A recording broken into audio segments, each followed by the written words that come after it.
যারা অবিবাহিত তাদের মনের চিন্তা কখন বিয়ে করব, আর যারা বিয়ে করছে তাদের মনের চিন্তা কেন বিয়ে করলাম। যারা বিদেশ যেতে পারে নাই তারা ভাবছে কখন বিদেশ যাব, যারা বিদেশ গিয়েছে তারা বলছে জীবন অনেক বড় একটা ভুল করলাম। যারা চাকরি পায় নাই তারা হতাশায় আছে কখন জানে চাকরি হবে আমার, আর যারা চাকরি পেয়েছে তারা বলছে গরু খাটনি খাচ্ছে আমার, এগুলো আর ভালো লাগে না। যাদের ব্যবসা নাই তারা ব্যবসার পলিসি করার চিন্তা করছে, ব্যবসা এস্টাবলিশ করার চিন্তা করছে, আর যাদের ব্যবসা আছে বলে যে এই জীবন আর ভালো লাগে না।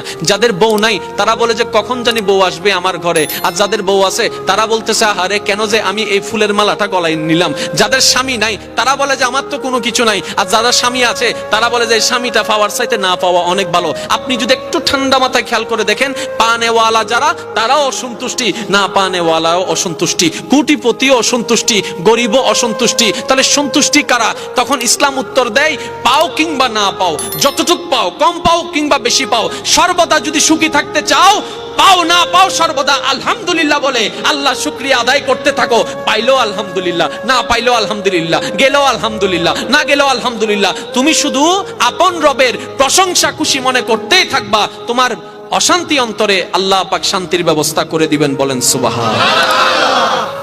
আপনার আমার এই যে যা আছে কিচ্ছু শান্তি, আজকে থেকে শুধু আলহামদুলিল্লাহ বলবেন। কি বলবেন? আরেকটু জোরে বলেন, আজকে থেকে কি বলবেন?